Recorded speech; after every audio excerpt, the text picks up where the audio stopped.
आज के लेक्चर में हम लोग जो चैप्टर ऑलरेडी पढ़ रखे हैं, that is D and F block, है ना। ये जो हमारा चैप्टर था डी एंड एफ ब्लॉक, उसी से रिलेटेड, इसी चैप्टर से रिलेटेड हम लोग कुछ क्वेश्चन को लेकर के डिस्कशन करेंगे आज के लेक्चर में। तो आपका यहाँ से क्वेश्चन स्टार्ट होता है। क्वेश्चन नंबर फर्स्ट आपका क्या बोल रहा है? Which metal are known as coins metal? वो कौन से मेटल हैं जो कि सिक्के बनाने में यूज किए जाते हैं? तो जो सिक्का होता है वह एक एलॉय होता है। एलॉय का मतलब हो गया आपका कि कई सारे मेटल को जब हम पिघलाते हैं, कई सारे मेटल को एक साथ पिघलाते हैं और फिर ठंडा करते हैं, तो एक सॉलिड मटेरियल बनता है, दैट इज एलॉय, है ना। तो एलॉय क्या होता है? Alloy is a mixer of, alloy क्या होता है? तो एलॉय जो होता है, alloy is a mixer of, alloy is a mixer of metal metal, metal metal का मिश्रण जो होता है, मिक्सर जो होता है, उसे क्या बोलते हैं हम लोग? एलॉय बोलते हो। या ऐसा भी हो सकता है कि एक मेटल हो, एक मेटल और नॉन मेटल का भी जो मिक्सर होता है, वो भी हमारा क्या होता है? मेटल और नॉन मेटल का मिक्सर जो होता है वो भी एलॉय की कैटेगरी में ही काउंट किया जाता है। तो जो सिक्का होता है, सिक्का जो होता है आपका, वो सिक्का भी एक क्या है? एलॉय है। और उस सिक्के में प्रयोग किए जाने वाले जो मेटल होते हैं, वह आपका क्या होता है? कॉपर, सिल्वर, गोल्ड, है ना। सोना, कॉपर, सिल्वर, गोल्ड, सोना, चांदी, तांबा, ये तीनों मेटल को मिक्स करके हम लोग एक साथ मिक्स करते हैं। इन तीनों मेटल को एक साथ हीट करते हैं और फिर ठंडा करते हैं, तो ये तीनों मेटल जो होते हैं एक दूसरे में अच्छे से मिक्स हो जाते हैं और एक एलॉय बनता है, जो कि आपका सिक्का बनाने में फिर उसका यूज होता है, इस एलॉय का, है ना। हालांकि आजकल के प्रेजेंट टाइम में अगर मैं बात करूं, तो जो सिक्का आपका आ रहा है ना, उसमें, उस सिक्के में, आजकल का जो सिक्का है उसमें आपका निकल, कॉपर और जिंक, इन तीनों का मिश्रण आ रहा है। यानी इस समय जो आपका सिक्का आ रहा है, वह आपका निकल, कॉपर और जिंक से मिलकर के बना हुआ है ना। हालांकि कॉपर पुराने जमाने में कॉपर जो हुआ करता था, इसके भी सिक्के आया करते। कभी कभी चांदी के, किसी के शासनकाल में चांदी के सिक्के चले, किसी के शासनकाल में आपका गोल्ड का सिक्का चला, है ना। तो अलग अलग भी इन मेटल के अलग अलग सिक्के भी आते हैं, और इन तीनों के मिक्सअप से सिक्के भी आपके बनते हैं। जो आपका ये 10 रुपए वाले जो सिक्के हैं, 20 वाले सिक्के हैं, जो थोड़ा सा आपका एलोइस कलर के आते हैं सिक्के, वो आपके किसके होते हैं? इन्हीं तीनों मेटल के होते हैं। और बाकी ये जो अभी व्हाइट वाला जो 1 रुपए 2 रुपए वाले जो सिक्के आते हैं, वो इन मेटल के बने होते हैं ना। और क्वाइंस मेटल का मतलब वो सिक्के वाले, सिक्के वाले मेटल, है ना। तो सिक्के वाले मेटल मतलब कहने में, सिक्का जो है वो किन मेटल से मिलकर बना है? तो इसका आंसर ये इस तरीके से होगा। Which metal are include in iron, iron trades? तो आयरन जो ट्रेड्स है, इसमें कौन कौन से मेटल आपके आते हैं? तो एक आयरन खुद हो गया, कोबाल्ट हो गया, और आपका निकल हो गया। ये तीनों मेटल जो है ना, तीनों मेटल एक आपके, इनका जो बिहेवियर है वह लगभग लगभग क्या है आपका? एक जैसा है ना। तो आयरन ट्रेड में आपका यहाँ पे कौन कौन से मेटल आते हैं? तो फिर आयरन, कोबाल्ट और निकल। What is mean by word transition in transition metal? जब हम लोग ट्रांजिशन मेटल की बात करते हैं, तो ट्रांजिशन मेटल में ये जो वर्ड आया है आपका ट्रांजिशन, ये ट्रांजिशन का मतलब क्या होता है? तो यहाँ पे जो ट्रांजिशन का मतलब ये होता है कि जो ट्रांजिशन का मतलब होता है बीच की अवस्था, है ना। ट्रांजिशन मतलब क्या होता है? आपकी बीच की अवस्था, मध्यस्थ अवस्था, है ना, मध्यस्थ। तो मध्यस्थ मेटल मतलब क्या होता है कि देखो, ट्रांजिशन का मतलब यहाँ पे ऐसा होता है कि चूंकि अगर आप देखोगे पीरियोडिक टेबल, तो पीरियोडिक टेबल को 18 ग्रुप और 7 पीरियड में बांटा गया है। 18 इस तरीके से, 18 ग्रुप है आपके इस तरीके से वर्टिकल लाइन। तो यहाँ पे आपका फर्स्ट और सेकंड जो ग्रुप है वो एस ब्लॉक है, और 13 ग्रुप नंबर 13 से लेकर के 18 तक कौन सा आपका पी ब्लॉक एलिमेंट है? तो जो आपके एलिमेंट यहाँ पे एस ब्लॉक और पी ब्लॉक के बीच में रखे गए हैं, इन जो आपके एलिमेंट एस ब्लॉक और पी ब्लॉक के बीच में रखे गए हैं, उन्हें हम लोग बोलते हैं डी ब्लॉक एलिमेंट। और चूंकि ये बीच में रखे गए हैं, तो इनकी जो प्रॉपर्टी होगी वह एस ब्लॉक के मेटल से भी मैच करेगी, और साथ ही साथ पी ब्लॉक के नॉन मेटल से भी मैच करेगी। तो एस ब्लॉक के एलिमेंट के कंपाउंड के साथ में प्लस पी ब्लॉक के एलिमेंट के कंपाउंड के साथ में, दोनों के साथ में ये बीच वाले एलिमेंट की प्रॉपर्टी मैच करेगी। इसीलिए इस बीच वाले जो आपके एलिमेंट है, इनको हम लोग बोलते हैं ट्रांजिशन एलिमेंट। क्योंकि सारे जितने भी ट्रांजिशन एलिमेंट हैं, जितने भी बीच वाले एलिमेंट हैं आपके, सारे के सारे मेटल होते हैं, इसलिए हम लोग बोलते हैं ट्रांजिशन एलिमेंट। तो यहाँ पे ट्रांजिशन का मतलब ये होता है आपका कि ये इन, चूंकि यहाँ पे ट्रांजिशन का मतलब होता है मध्यस्थ, यानी बीच, बीच वाला है ना, बीच की अवस्था। बीच की अवस्था का मतलब आपका जो बीच वाले एलिमेंट है, बीच वाले एलिमेंट का मतलब एस ब्लॉक और पी ब्लॉक के जो बीच में आपके एलिमेंट है, उसे हम बोलते हैं ट्रांजिशन मेटल, है ना। तो इसका भी आंसर आपका यहाँ पे हमने एक्सप्लेन कर दिया कि यहाँ पे ट्रांजिशन का मतलब क्या होता है। ट्रांजिशन का मतलब होता है यहाँ पे ट्रांजिशन मेटल, जो आपका एक साथ हम लोग नाम लेते हैं ट्रांजिशन मेटल। तो यहाँ पे ट्रांजिशन का मतलब ये होता है आपका इंटरमीडिएट, है ना, इंटरमीडिएट। तो ये इंटरमीडिएट पोजीशन पे है, बीचों बीच है, एस ब्लॉक और पी ब्लॉक के बीच में है ना। इनका जो पोजीशन है ट्रांजिशन मेटल का, वह कहाँ पे इनका पोजीशन है? इनका पोजीशन है एस ब्लॉक और पी ब्लॉक के बीच में पीरियोडिक टेबल के, इसीलिए इनको हम लोग बोलते हैं इन ट्रांजिशन मेटल।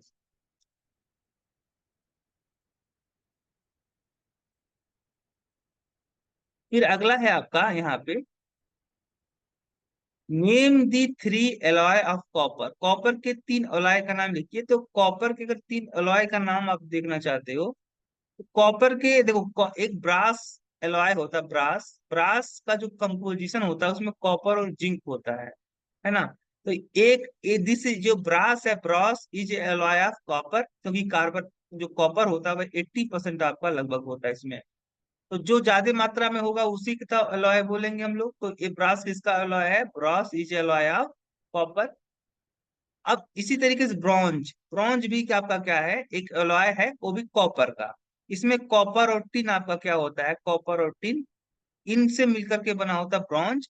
अब कॉपर जो होता है ज्यादा मात्रा में होता है। और साथ ही साथ आप बात करोगे क्वाइंस मेटल। क्वाइंस मेटल का मतलब हो गया आपका कि जिसमें सिक्के, जो सिक्के आपके आते हैं, वो भी क्या है? आपका एक एलॉय है। तो उसमें कौन कौन से आपके होते हैं? तो कॉपर भी होता है, सिल्वर भी होता है और गोल्ड भी होता है। लेकिन ज्यादा मात्रा में कौन होता है? तो कॉपर होता है। इसीलिए इस क्वाइंस मेटल को हम लोग बोलते हैं एलॉय ऑफ कॉपर, क्योंकि कॉपर क्या है? ज्यादा मात्रा में, जो ज्यादा मात्रा में होगा उसी का एलॉय बोला जाएगा। ये भी क्वेश्चन हमारा यहाँ पे चौथा वाला भी क्वेश्चन हो गया। अगला है आपका पांचवा question, transition metal show variable valency why. जो आपके ट्रांजिशन मेटल होते हैं, वह वेरिएबल वैलेंसी क्यों शो करते हैं? तो क्योंकि ट्रांजिशन मेटल इसलिए वेरिएबल वैलेंसी शो करते हैं, because if we see that, क्या देखें अगर हम, ट्रांजिशन मेटल वेरिएबल वैलेंसी इसलिए शो करते हैं क्योंकि ट्रांजिशन मेटल का जो वैलेंस सेल इलेक्ट्रॉनिक कॉन्फ़िगरेशन होता है, वैलेंस सेल इलेक्ट्रॉनिक कॉन्फ़िगरेशन, वह क्या होता है आपका? n-1, D1 to 10 और NS2, है ना। 1 NS2, है ना। तो यहाँ पे हम देख सकते हैं कि जो ट्रांजिशन मेटल का इलेक्ट्रॉनिक कॉन्फ़िगरेशन होता है वह क्या होता है? n-1, D1 to 10, N1 to 2, 1 to 2। यानी इसका मतलब हुआ कि आखिरी के जो दो वेल, आखिरी के जो दो वैलेंस सेल है, एक तो n-1 D से सब सेल और एक आपका NS सब सेल। तो transition, in the case of transition metal, last two valence shell, last two valence cell are incompleted, so these element use both subshell electron for bonding transition element के case में last के दो last के outer valence last valence का मतलब आखिरी आखिरी के दो जो वैलेंस सेल हैं वो क्या है आपके इनकम्प्लीट है। आपका यहाँ पे डी सबसेल में 1 से लेकर के 10 तक आपके इलेक्ट्रॉन हो सकते हैं, और एनएस जो सबसेल है उसमें आपके 1 से लेकर के 2 इलेक्ट्रॉन तक होंगे। यानी इसका मतलब हुआ कि आपका एन माइनस डी सबसेल भी क्या होता है, इनकम्प्लीट होता है, और साथ ही साथ आपका एनएस सबसेल भी क्या होता है, इनकम्प्लीट होता है। और इन दोनों सबसेल के इलेक्ट्रॉन यूटिलाइज किए जा सकते हैं फॉर दी बॉन्डिंग। बॉन्डिंग के लिए अगर दोनों सबसेल के इलेक्ट्रॉन यूज करेंगे तो बहुत सारे इलेक्ट्रॉन यूज में आ सकते हैं। जब मेटल आपका लो ऑक्सीडेशन स्टेट शो करता है तब यह केवल अपना एनएस सबसेल का इलेक्ट्रॉन यूज करता है फॉर बॉन्डिंग पर्पज। और जब इसे हाई ऑक्सीडेशन स्टेट शो करना होता है, हाई वैलेंसी शो करना होता है, तो N minus one D subshell का भी इलेक्ट्रॉन यूज कर लेता है, और साथ ही साथ एनएस सबसेल का भी इलेक्ट्रॉन यूज कर लेता है, दोनों का इलेक्ट्रॉन यूज कर लेता है ना। इसीलिए इसकी मेन पीछे रीजन है कि ये वेरिएबल वैलेंसी इसलिए शो कर रहा है क्योंकि लास्ट के दो सबसेल के जो इलेक्ट्रॉन होते हैं वह यूटिलाइज किए जा सकते हैं फॉर दी बॉन्डिंग पर्पज, है ना। इसीलिए वेरिएबल वैलेंसी शो करते हैं। जब लो करना होगा तो केवल एनएस सबसेल का इलेक्ट्रॉन यूज करेगा, जब हाई वैलेंसी शो करनी होगी तो N minus one D subshell और एनएस सबसेल दोनों सबसेल के इलेक्ट्रॉन को यूटिलाइज करेगा फॉर दी केमिकल बॉन्डिंग। ये भी क्वेश्चन है मेरा, जो क्वेश्चन था आपका पांचवा, ये भी हो गया यहाँ पे। अगला है आपका question, question number 6। Question number 6 अब आपका बोल रहा है right the ion of element of three D series having maximum paramagnetic character.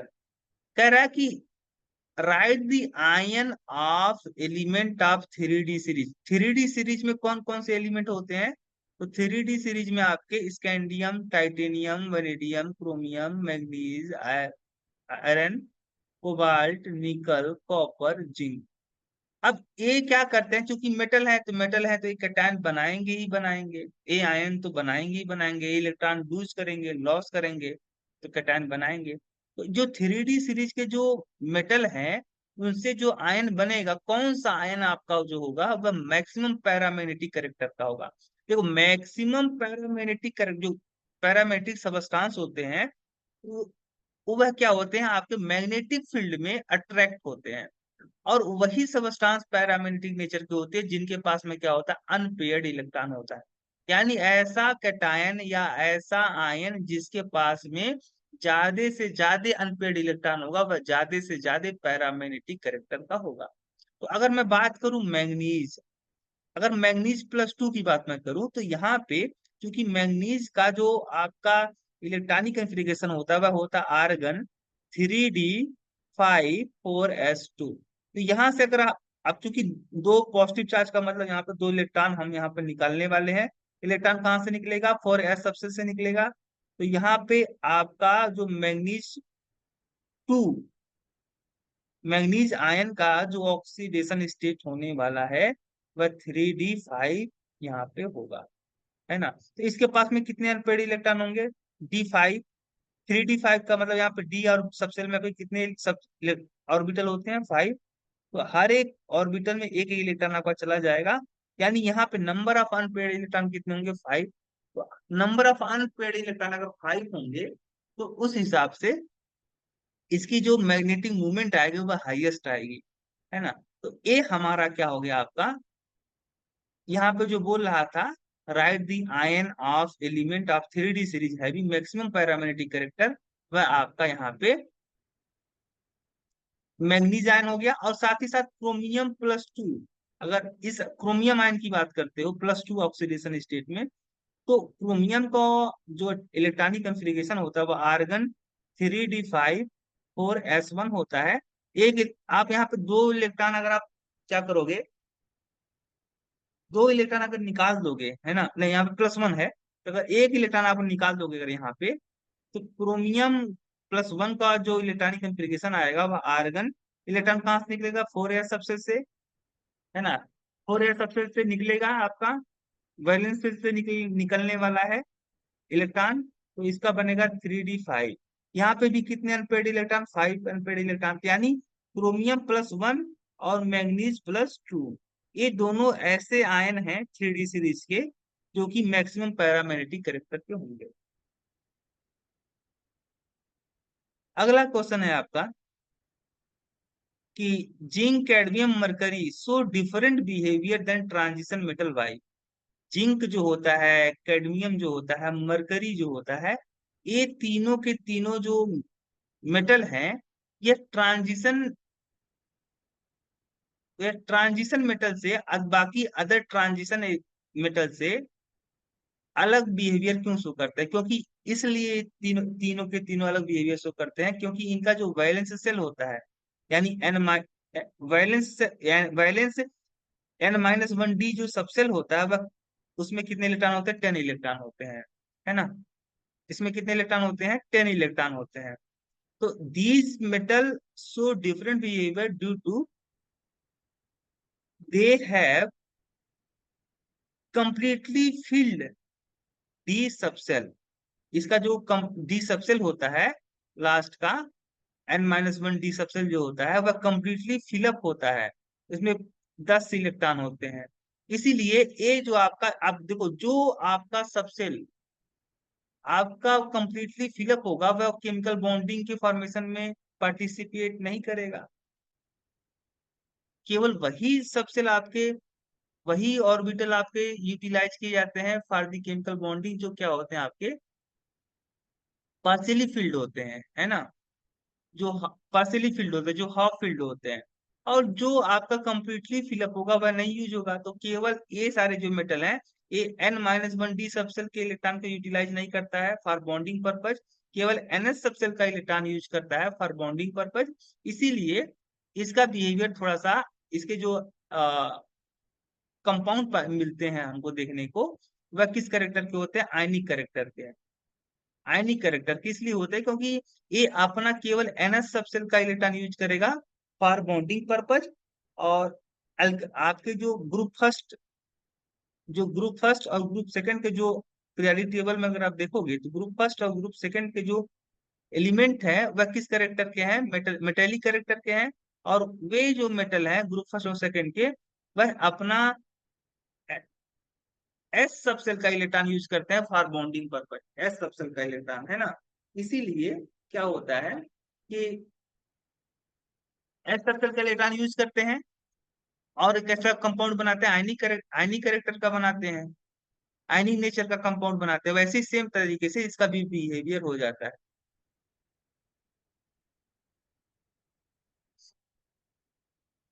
है ना। आगे की तरफ मूव करते हैं। अगला है आपका, name the transition metal or their compound use as a catalyst in following purpose. Haber process, Haber process में आपका कौन सा मेटल या उसका कंपाउंड यूज किया जाता है? तो हैबर प्रोसेस क्या होता है? तो हैबर प्रोसेस जो होता है, यह एक ऐसा प्रोसेस है जिसमें हम लोग अमोनिया का फॉर्मेशन करते हैं। यानी हैबर प्रोसेस में क्या होता है? आपका अमोनिया का फॉर्मेशन होता है from nitrogen gas and hydrogen gas. Nitrogen gas और हाइड्रोजन गैस को मिक्स करके हाई टेम्परेचर दे करके, हाई प्रेशर दे करके, यहाँ पे और कैटलिस्ट का यूज किया जाता है आपका। वो कैटलिस्ट आपका कौन सा होता है? आयरन। और इसके को कैटलिस्ट के तौर पे आपका मोलिब्डेनम। तो आयरन कैटलिस्ट के वजह में नाइट्रोजन गैस और हाइड्रोजन गैस आपस में रिएक्ट करते हैं। और आयरन को कौन कैट इसको को कैटलिस्ट का मतलब वो स्पीसीज जो क्या करते हैं आपके, किसी कैटलिस्ट की एक्टिविटी को बढ़ा देते हैं, उसे बोलते हैं को कैटलिस्ट। तो यहाँ पे मोलिब्डेनम क्या है? को कैटलिस्ट का काम है। तो हैबर प्रोसेस में क्या होता है? आपका नाइट्रोजन गैस और हाइड्रोजन गैस आपस में रिएक्ट करके नाइट्रोजन गैस और हाइड्रोजन गैस को हाई टेम्परेचर पे हाई प्रेशर दे करके आयरन कैटलिस्ट के वजह में हम लोग हीट करते हैं। तो यहाँ पे नाइट्रोजन गैस और हाइड्रोजन गैस आपस में रिएक्ट करके अमोनिया गैस बनाते हैं, अमोनिया का फॉर्मेशन करते हैं। तो हैबर प्रोसेस में यूज होने वाला आपका जो मेटल है, दैट इज आयरन। और प्लस आपका मोलिब्डेनम भी है ना।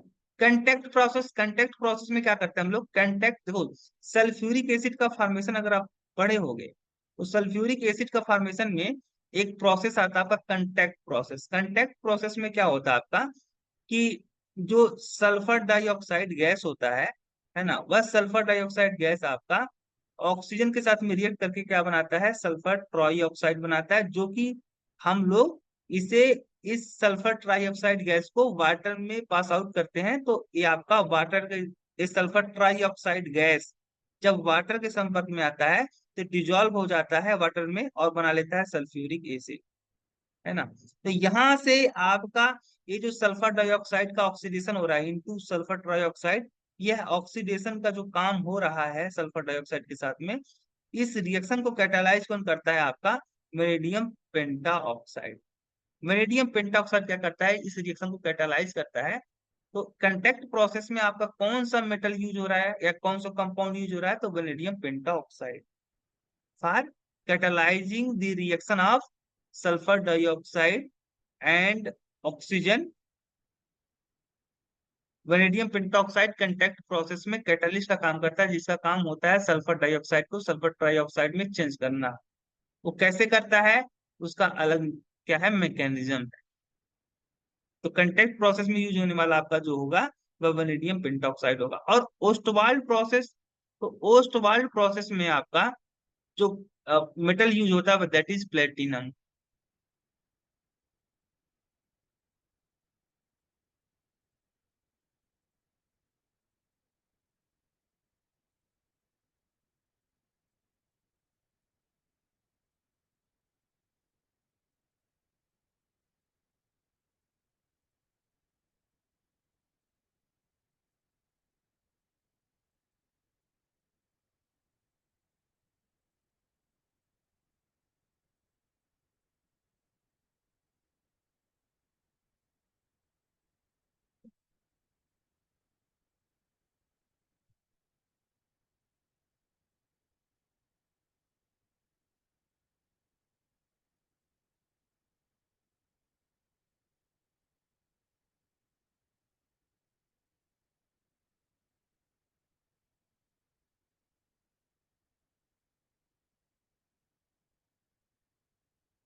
ओस्टवाल्ड जो प्रोसेस है, इस ओस्टवाल्ड प्रोसेस में हम लोग क्या करते हैं?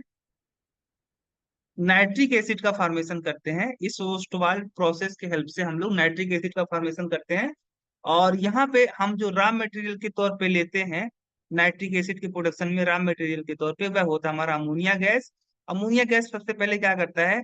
ऑक्सीजन के संपर्क में आकर के ऑक्सीडाइज हो जाता है इनटू नाइट्रिक ऑक्साइड। और ये नाइट्रिक ऑक्साइड जो होता है आपका, उसे अनदर, ये नाइट्रिक ऑक्साइड फर्दर क्या किया जाता है? इसको हम लोग ऑक्सीडाइज करते हैं। किसमें? तो इस नाइट्रिक ऑक्साइड को हम लोग फिर से ऑक्सीडाइज करते हैं इनटू नाइट्रोजन डाइऑक्साइड। और इस नाइट्रोजन डाइऑक्साइड को हम लोग वाटर में पास आउट करते हैं। तो ये हमारा क्या होता है? आपका वाटर वेपर के साथ मिक्स किया जाता है इस नाइट्रोजन डाइऑक्साइड गैस को, तो हमारा बनता है HNO3, है ना, नाइट्रिक एसिड बनता है। तो यहाँ पे अमोनिया गैस को नाइट्रिक ऑक्साइड में ऑक्सीडाइज करने का काम जो करता है, जो कैटलिस्ट के तौर पे काम करता है, वह होता है प्लेटिनम। तो कंटेक्ट प्रोसेस में हमारा, या कंटेक्ट प्रोसेस बोल रहा हूँ, सॉरी, पोस्ट प्रोसेस में जो मेटल यूज होता है दैट इज प्लेटिनम। तो प्लेटिनम का काम पोस्ट प्रोसेस में ये होता है कि वह अमोनिया गैस को ऑक्सीडाइज करना होता है नाइट्रिक ऑक्साइड में। और फिर नाइट्रिक ऑक्साइड आपका जैसे ही एयर के संपर्क में आएगा, ऑक्सीजन के संपर्क में आएगा, वह आपका काफी रिएक्टिव होता है नाइट्रिक ऑक्साइड। ये नाइट्रिक ऑक्साइड फिर से वापस से ऑक्सीजन के साथ में रिएक्ट करके बना लेता है नाइट्रोजन डाइऑक्साइड, जो कि वाटर वेपर के साथ मिक्स होकर के आपका बनाता है नाइट्रिक नाइट्रिक एसिड। आगे की तरफ मूव करते हैं। Question number 10। क्वेश्चन नंबर कह रहा which is the main oxidation state of transition metal? Transition metal का जो मेन ऑक्सीडेशन स्टेट होता है वह कौन सा होता है? That is +2। मोस्टली जो आप ट्रांजिशन मेटल देखोगे, ट्रांजिशन मेटल के जो कटायन आपको देखने को मिलेंगे वो मोस्टली किस स्टेट में होंगे? +2 ऑक्सीडेशन स्टेट में। चाहे वो जिंक आयन हो, चाहे वहां पे आप कैडमियम आयन देख लो, चाहे आप निकल +2 देख लो, चाहे आप आयरन +2 देख लो, या चाहे कोबाल्ट +2 देख लो। मोस्टली जो आपके मेटल है ना, मोस्टली जो ट्रांजिशन मेटल है वह किस स्टेट में देखने को मिलते हैं? +2 ऑक्सीडेशन स्टेट में देखने को मिलते हैं। अच्छा, यहाँ पे कह रहा name the two type of steel, दो टाइप के स्टील का नाम बताइए। तो एक मैग्नीज स्टील और एक क्रोमियम स्टील। मैग्नीज स्टील में क्या होगा आपका, यहाँ पे देखो स्टील का जो कंपोजिशन होता है, steel steel is alloy. Steel क्या है? एक एलॉय है। किसका किसका? स्टील इज एलॉय ऑफ किसका? Iron and carbon. आयरन और कार्बन का जो एलॉय होता है वह स्टील स्टील जो होता है वह आयरन और कार्बन का क्या होता है? एलॉय होता है। अब इसमें थोड़ी सी मात्रा में हम लोग मैग्नीज भी मिला दे सकते हैं फॉर इसकी आयरन का। आयरन तो सॉफ्ट होता है, कार्बन मिलाया जाए ताकि इसी सॉफ्टनेस को क्या कर सके, थोड़ा हार्ड बना जा सके। आयरन सॉफ्ट होता है, कार्बन मिलाया जाता है ताकि आयरन हार्ड हो जाए। और साथ ही साथ मैग्नीज भी मिलाते हैं ताकि इसकी जो स्ट्रेंथ हो, टेंसाइल स्ट्रेंथ हो, बढ़ाने के लिए हम लोग मैग्नीज इस्तेमाल कर सकते हैं स्टील के फॉर्मेशन में। साथ ही साथ अगर इस स्टील में हम लोग क्या करते हैं, अगर मिक्स करते हैं कौन सा होगा? क्रोमियम। क्रोमियम भी क्या करता है, इस स्टील को आपका थोड़ा सा टेंसाइल स्ट्रेंथ क्या करता है? बढ़ा देता है इसकी सहने की क्षमता, भार सहने की क्षमता, टेंसाइल स्ट्रेंथ बढ़ा देता है। तो दो टाइप के स्टील होते हैं, एक मैग्नीज स्टील और एक क्रोमियम स्टील। मैग्नीज स्टील में मैग्नीज आपका मिक्स होगा और क्रोमियम स्टील में आपका क्रोमियम मेटल मिक्स होगा स्टील के साथ में।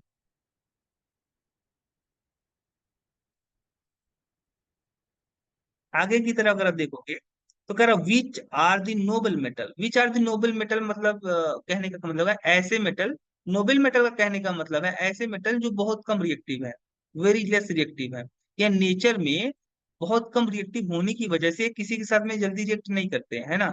और नेचर में किस स्टेट में पाए जाते हैं?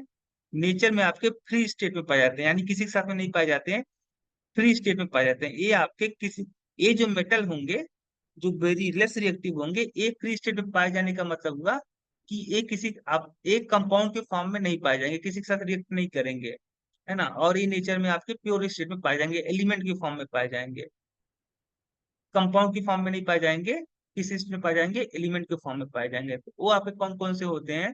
तो आपका प्लेटिनम हो गया, है ना। प्लेटिनम फैमिली का मतलब हो गया आपका, अगर यहाँ पे देखोगे तो आपका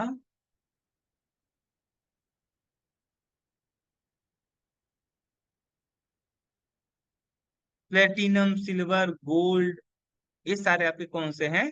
ये सारे आपके नोबल मेटल कहलाते हैं, क्योंकि ये वेरी लेस रिएक्टिव होते हैं, किसी के साथ जल्दी रिएक्ट नहीं करना चाहते, रिएक्टिव नहीं होते हैं, कंपाउंड नहीं बनाते जल्दी, है ना। इसीलिए इनको बोला जाता है नोबल मेटल।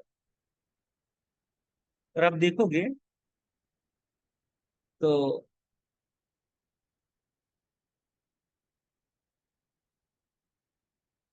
निकल,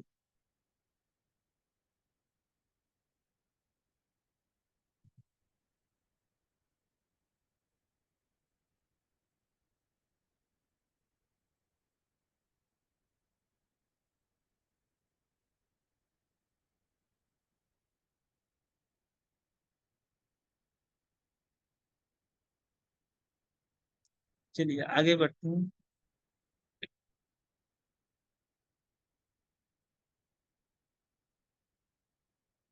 ऐसा कौन सा मेटल है जिसको हम लोग वोलाटाइल मेटल कहते हैं? वोलाटाइल मेटल का मतलब हो गया वाष्पशील। वाष्प वोलाटाइल, ओला sorry volatile metal. Volatile metal कौन से आपके होते हैं?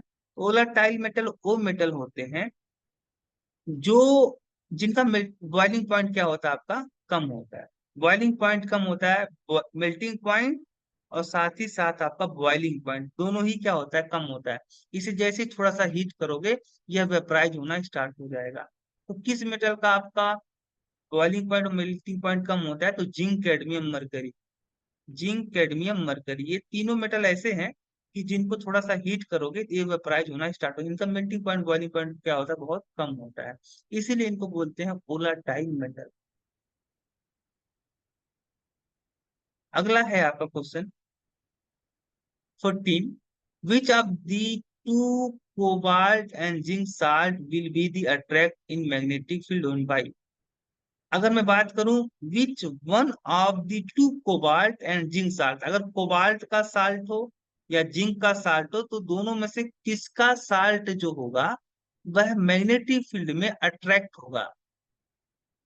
अब मैग्नेटिक फील्ड में अट्रैक्ट होने की बात चल रही है तो इसका मतलब हुआ कि पैरामैग्नेटिक कैरेक्टर का होना चाहिए, क्योंकि पैरामैग्नेटिक सबस्टांस ही मैग्नेटिक फील्ड में क्या होता है, अट्रैक्ट होते हैं। तो अगर जिंक का कोई कंपाउंड होगा जैसे ZnCl2 हो गया, तो जिंक जो होता है वह किस स्टेट में पाया जाता है आपका कंपाउंड के अंदर। कंपाउंड में आपका जिंक का कोई कंपाउंड उठा के अगर आप देखोगे तो वहां पे जो जिंक होगा वह +2 आपका ऑक्सीडेशन स्टेट में पाया जाएगा। अब +2 ऑक्सीडेशन स्टेट में पाए जाने का मतलब हुआ कि आपका 3D10 लास्ट का जो इसमें देखोगे 4s0 है ना। वैसे जिंक का आप देखोगे तो जिंक का इलेक्ट्रॉनिक कॉन्फ़िगरेशन था आर्गन 3D10 4s2। लेकिन जब यह दो यहाँ पे दो इलेक्ट्रॉन इसने रिलीज कर दिया, +2 बना लिया, तो यहाँ पे आपके 0 इलेक्ट्रॉन हो जाएंगे। और यहाँ पे जो डी सबसेल था, डी सबसेल में 5 क्या थे आपके ऑर्बिटल थे, DXY DYZ DZ X square minus Y square और DZ स्क्वायर। पांच, ये जो पांचों ऑर्बिटल होंगे वो कंप्लीटली फिलअप होंगे, है ना। हर एक ऑर्बिटल में आपके पेयर्ड इलेक्ट्रॉन होंगे, तो यहाँ पे कोई अनपेयर्ड इलेक्ट्रॉन नहीं दिख रहा है, यानी जो जिंक का जो आपका साल्ट होगा वह डाया मैग्नेटिक नेचर का होगा। किस नेचर का होगा, डाया मैग्नेटिक नेचर का होगा। ये मैग्नेटिक फील्ड में आपका अट्रैक्ट नहीं होगा। कोबाल्ट, अब कोबाल्ट का कोई भी आप कंपाउंड उठा के देख लो, कोबाल्ट या तो +2 स्टेट पर देखने को मिलता है या कोबाल्ट +3 में। अगर कोबाल्ट +2 स्टेट में अगर होगा भी, अगर मान लें कि कोबाल्ट +2 ऑक्सीडेशन स्टेट में है, तो भी आपका इसका जो वैलेंस सेल इलेक्ट्रॉनिक कन्फिग्रेशन आएगा निकल करके वो आएगा 3D7 4s0। और अगर +3 में है तो 3D6 4s0, है ना। तो यहाँ पे आप देखोगे तो यहाँ पे आपको अनपेड इलेक्ट्रॉन देखने को मिलेगा। यहाँ पे 7 इलेक्ट्रॉन, 1 2 3 4 5, यहाँ पे 6 एक साथ। यानी यहाँ पे जब +2 ऑक्सीडेशन स्टेट में होगा तब इसके पास 2 अनपेड इलेक्ट्रॉन होंगे, और जब +3 में होगा तब भी इसके पास 4 अनपेड इलेक्ट्रॉन होंगे। तो इसका मतलब हुआ कोबाल्ट +2 ऑक्सीडेशन में रहे या +3 में, दोनों ही केस में इसके पास अनपेड इलेक्ट्रॉन है, यानी ये मैग्नेटिक फील्ड में क्या होगा, आपका अट्रैक्ट होने वाला है। तो यहाँ का आंसर निकल के आएगा आपका कोबाल्ट।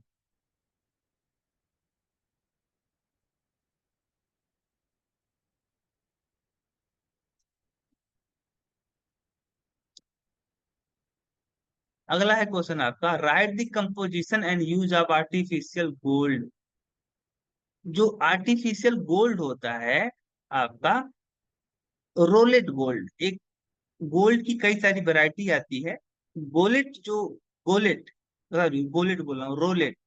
रोलेट जो गोल्ड होता है, इस वैरायटी का जो गोल्ड आता है उसका कंपोजिशन क्या होता है, तो उसका कंपोजिशन होता है कॉपर और एल्युमिनियम से मिलकर के ये आपका जो रोलेट गोल्ड होता है, ये कॉपर और एल्युमिनियम सॉरी गोल्ड और एल्युमिनियम, इन दोनों का क्या होता है, मिक्सर होता है। इसमें जो आपका सॉरी रोलेट जो गोल्ड होता है वो आपका दिखने में तो लगेगा कि गोल्ड है, दिखने में लगेगा कि गोल्ड है, लेकिन वास्तव में गोल्ड नहीं होता है। उसका जो अपीयरेंस होता है, दिखने में जो लगता है, अपीयरेंस अपीयरेंस जो होगा इसका कैसा होगा, अपीयरेंस इसका गोल्ड जैसा होगा, है ना। अपीयरेंस कैसा होगा, गोल्ड जैसा होगा, बट वास्तव में गोल्ड नहीं होगा। वो आपका जो रोलेट गोल्ड होता है वह आपका एल्युमिनियम और कॉपर, इन दोनों से मिलकर के बना होता है रोलेट गोल्ड। इसमें जो कॉपर होता है 90% होता है, एल्युमिनियम 10% होता है। ये आर्टिफिशियल ज्वेलरी और कॉइन बनाने में यूज किया जाता है इस रोलेट गोल्ड का। तो एक बात याद रखना कि रोलेट गोल्ड में आपका गोल्ड नहीं है, ये दिखने में गोल्ड जैसा है लेकिन ये गोल्ड नहीं है, है ना। यानी इसे रोलेट गोल्ड में आपका गोल्ड नहीं है। हाँ, दिखने में लगेगा कि गोल्ड है। कह रहा name the scale use to इस express purity of gold, gold की प्योरिटी को एक्सप्रेस करने के लिए, गोल्ड की प्योरिटी को एक्सप्रेस करने के लिए हम लोग क्या करते हैं, तो गोल्ड की प्योरिटी को हम लोग किस में करते हैं, कैरेट में, कैरेट का इस्तेमाल करते हैं। अगर 24 कैरेट गोल्ड का मतलब हो गया आपका, 24 कैरेट गोल्ड का मतलब हो गया आपका 100% प्योर गोल्ड, 100% प्योर, है ना। तो गोल्ड की प्योरिटी को रिप्रेजेंट करने के लिए हम लोग कैरेट का इस्तेमाल करते हैं। 24 कैरेट का मतलब आपका 100% प्योर गोल्ड। अगला है आपका व्हाट इज स्पाइनल, स्पाइनल क्या होता है, तो स्पाइनल आपका, स्पाइनल का मतलब क्या होता है, तो स्पाइनल का मतलब होता है आपका, स्पाइनल्स का मतलब क्या होता है, तो स्पाइनल्स का मतलब होता है, स्पाइनल्स एक आपके क्या होते हैं, स्पाइनल्स आर मिक्स ऑक्साइड, स्पाइनल्स क्या होते हैं, स्पाइनल आपके मिक्स ऑक्साइड होते हैं, जिसमें आपका जो मेटल होता है वह दो ऑक्सीडेशन स्टेट में पाया जाता है, एक +2 और एक +3। इसका जो जनरल फार्मूला होता है स्पाइनल्स का, वह होता है M2O4, है ना। ये दो मेटल ऑक्साइड से मिलकर बना होता है, एक आपका MO टाइप का ऑक्साइड और एक होता है M2O3। यहाँ पे जो मेटल है वह +2 ऑक्सीडेशन स्टेट में, और यहाँ पे +3 ऑक्सीडेशन स्टेट में आपका देखने को मिलता है। यानी इन दोनों जो ऑक्साइड है, इन दोनों ऑक्साइड को अगर हम बात करें, इन दोनों ऑक्साइड को अगर मैं मिक्स कर दूं, एक आपका रिजल्टेंट ऑक्साइड बनेगा, मेटल ऑक्साइड, जिसमें आपका दो टाइप के आपके ऑक्साइड देखने को मिलेंगे। एक में आपका, एक ऑक्साइड में आपका मेटल जो होगा +2 ऑक्सीडेशन स्टेट में, एक +3, एक एग्जांपल देख सकते हो आप, Fe3U4, Fe3U4 जो है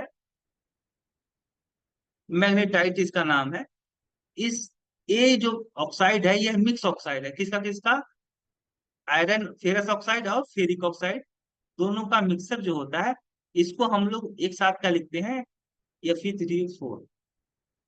ये क्या है, स्पाइनस है। तो ये spinels are mixer mixed oxide, जिसमें आपका मेटल +2 ऑक्सीडेशन स्टेट में और +3 ऑक्सीडेशन स्टेट दोनों में पाया जाता है।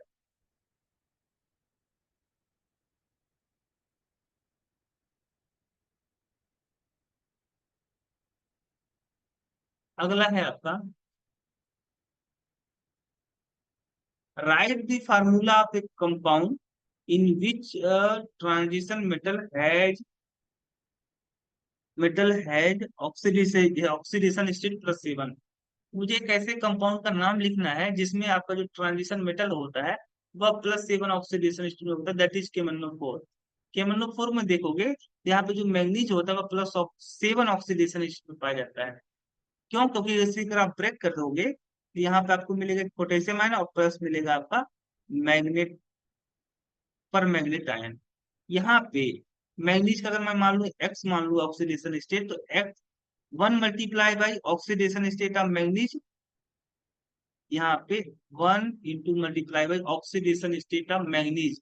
अब मैग्नीज को अगर मैं एक्स मान लू और प्लस यहाँ पे 4 क्या है, ऑक्सीजन है, तो 4 × ऑक्सीडेशन स्टेट ऑफ ऑक्सीजन, जबकि होता है -2। और पूरा इस आयन में, इस पॉली एटॉमिक आयन में जितने भी आपके एटम प्रेजेंट है उनका ऑक्सीडेशन स्टेट का जो योग होगा, समेशन होगा, वह किसके इक्वल होगा, उस पॉली एटॉमिक आयन में पर प्रेजेंट जो चार्ज होता है उसके इक्वल होगा, यानी -1 के इक्वल होगा। एक्स इक्वल टू आपका +7 आएगा। यहाँ पे कह रहा है select the more stable ion from the following pair. यहाँ पे मुझे क्या सेलेक्ट करना है, यहाँ पे मुझे सेलेक्ट करना है कि कौन सा आपका पेयर जो होगा सबसे, select the more stable ion from the pair. यहाँ पे क्वेश्चन नंबर ए में क्या दिया, कॉपर, क्यूप्रिक आयन और क्यूप्रस आयन, इन दोनों आयन में से कौन सा आयन आपका ज्यादा स्टेबल है। तो क्यूप्रस आयन का जो आपका क्या होगा, क्यूप्रस आयन का जो इलेक्ट्रॉनिक कन्फिग्रेशन होगा वैलेंस सेल, वह होगा 3d9 और इसका होगा 3d10। चल, अब एक चीज समझ में आता है कि कॉपर प्लस वन का जो इलेक्ट्रॉनिक कॉन्फ़िगरेशन निकल के आ रहा है वह 3d10 आ रहा है। 3d10 का मतलब हुआ कि जो आपके डी ऑर्बिटल है वह क्या है, कंप्लीटली फिलअप है। डी सबसेल का मैक्सिमम कैपेसिटी कितने इलेक्ट्रॉन रखने की होती है, 10 इलेक्ट्रॉन की। क्यों? क्योंकि डी सबसेल में 5 ऑर्बिटल पाए जाते हैं, तो पांचों के पांचों ऑर्बिटल आपके भरे होंगे यहाँ पे, यानी फुल फिल होंगे, यानी कंप्लीट, कंप्लीट। ये जो आपका डी 10 कॉन्फ़िगरेशन है वह है कंप्लीटली फील्ड है। और कंप्लीटली जो फील्ड आपके इलेक्ट्रॉनिक कॉन्फ़िगरेशन होते हैं वह ज्यादा स्टेबल होते हैं। तो इस हिसाब से कॉपर की, कॉपर प्लस वन जो ऑक्सीडेशन स्टेट है, क्यूप्रस आयन को ज्यादा स्टेबल होना चाहिए था, क्योंकि cuprous ion has completely fill up, completely filled electronic configuration.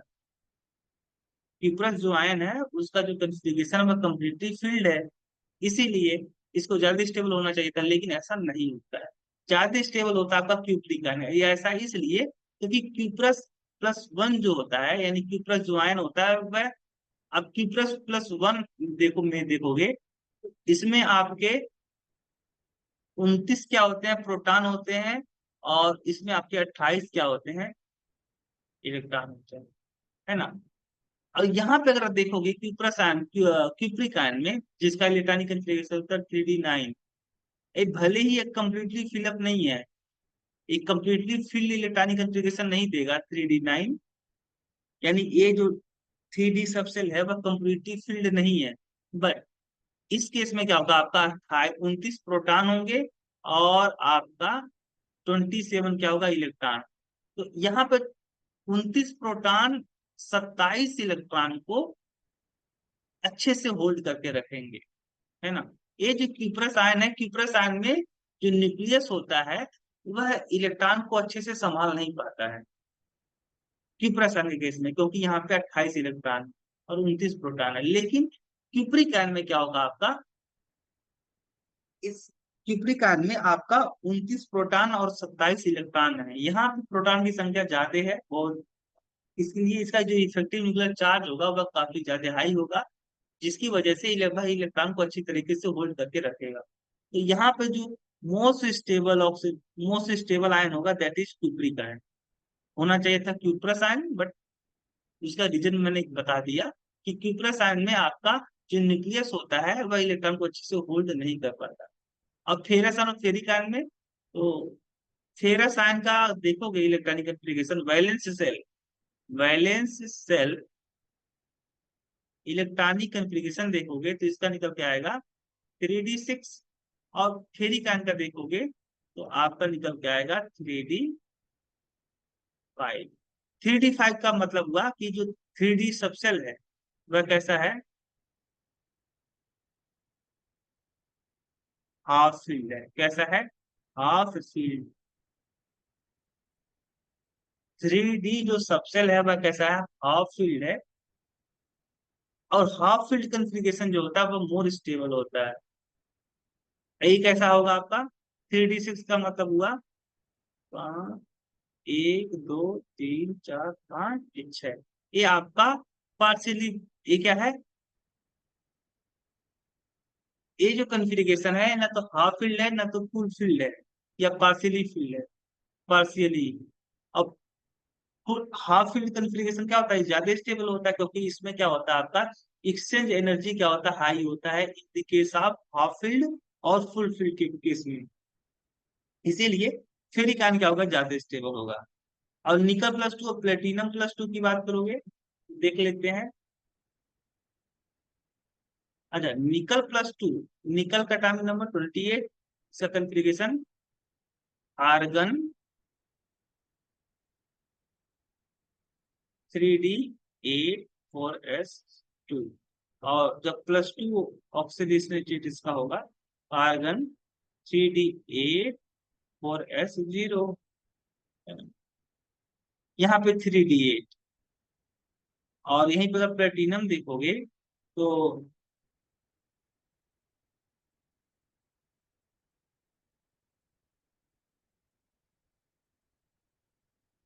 इसका क्या होगा?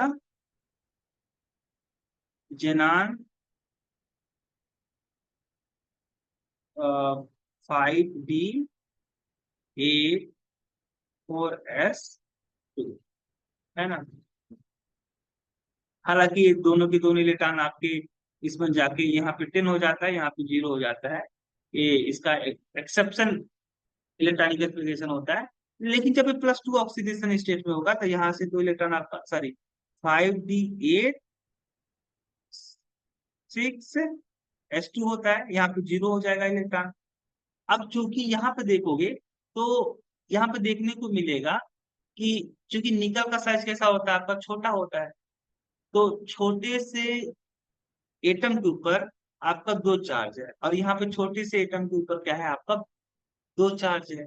तो देखो, अगर जिस एटम के ऊपर जिस आयन, जो आयन है, आयन जो एटम है आपका, एटम के ऊपर आपका जो चार्ज है ना, अगर यह एटम की जो साइज है वो छोटी है, तो जो चार्ज क्या होंगे, यहाँ पे जो चार्ज होगा, जो चार्ज इलेक्ट्रॉन डेंसिटी होगी, वह आपका नजदीक नजदीक होगा। यानी इलेक्ट्रॉन जो पॉजिटिव चार्ज डेंसिटी है ऑन दी निकल आयन वह ज्यादा होगा।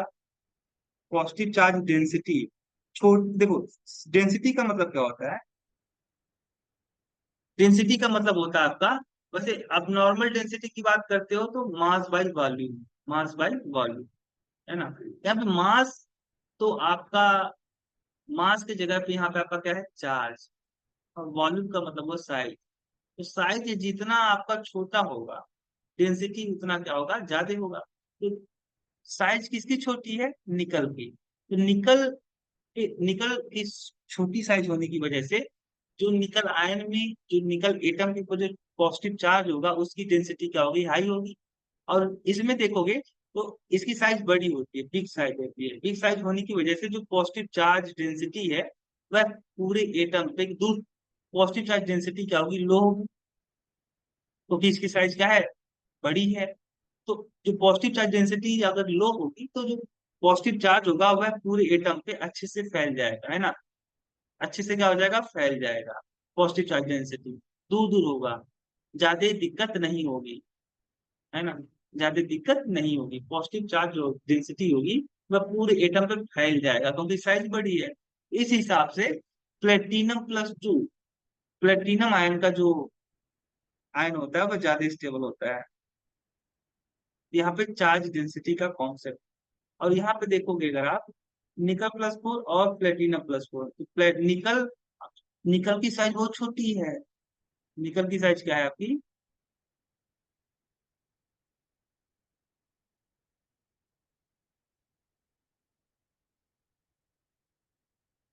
वो छोटी है। छोटी होने की वजह से ज्यादा चार्ज नहीं संभाल पाएगा।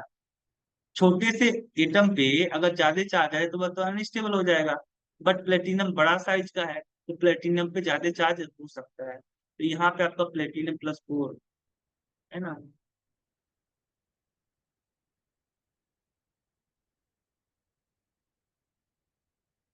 अगला क्वेश्चन देखते हैं।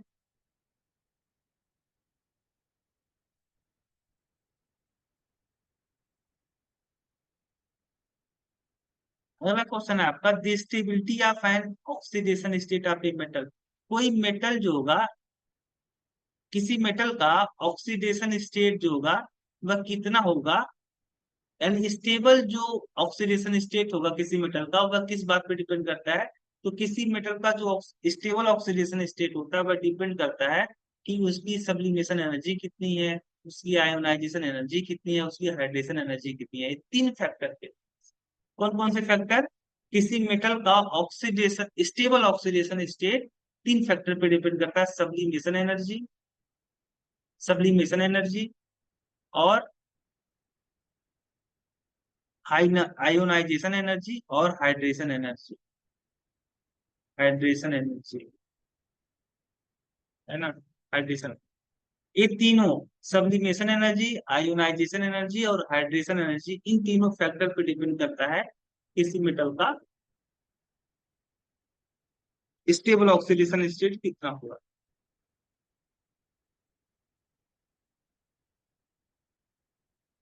अगला कह रहा है आपका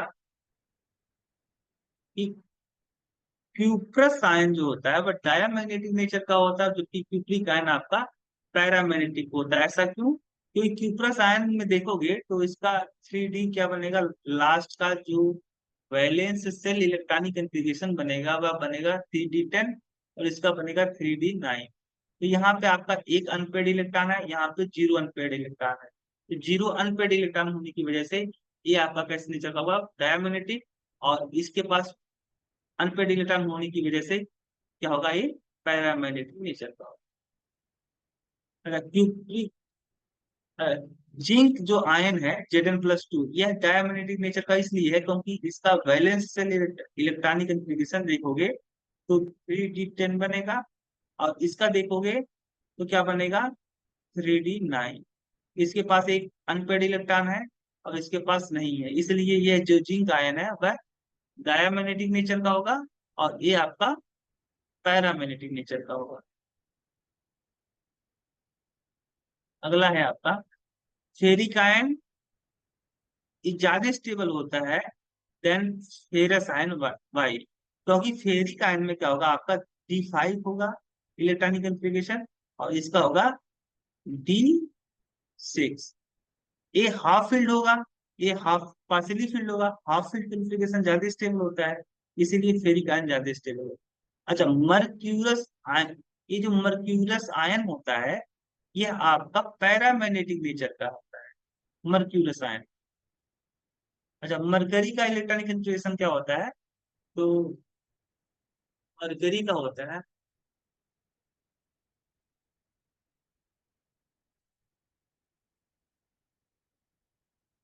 जेनान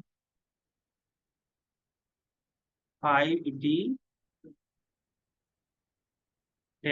4s2, 4s4 6s2, है ना। अब इस पे +1 चार्ज आ गया, इसका मतलब एक इलेक्ट्रॉन आपका रिमूव हो गया, क्या बनेगा, 5D10 6s1। अब इस मर्क्यूरियस आयन में क्या है आपका, इस मर्क्यूरियस आयन में इसके पास क्या है, एक अनपेड इलेक्ट्रॉन, इस कारण से मर्क्यूरियस आयन क्या होता है, पैरामैग्नेटिक नेचर का होगा। और यहीं पे और यहाँ पे अगर आप देखोगे, जब दो मर्क्यूरियस आयन आपके बाइडिक कोवैलेंट बॉन्ड द्वारा जुड़ जाए तो एक का आपका पॉली एटॉमिक क्या बनेगा, आयन बनेगा, जिसका फार्मूला क्या होगा, दो मरकरी है Hg2, और कितना चार्ज होगा इस पे टोटल, एक पॉजिटिव चार्ज, एक positive charge, two positive charge. तो ये जब आपका दो मर्क्यूरस आयन आपस में ज्वाइंट हो जाएंगे,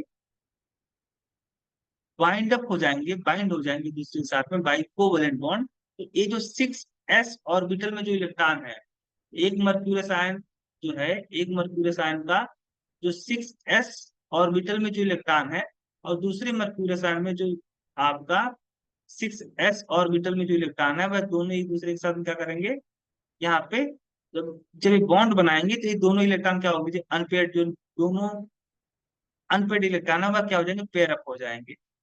इसी कारण से इसके पास में क्या होता है, ये आपका डायमैग्नेटिक नेचर का होता है,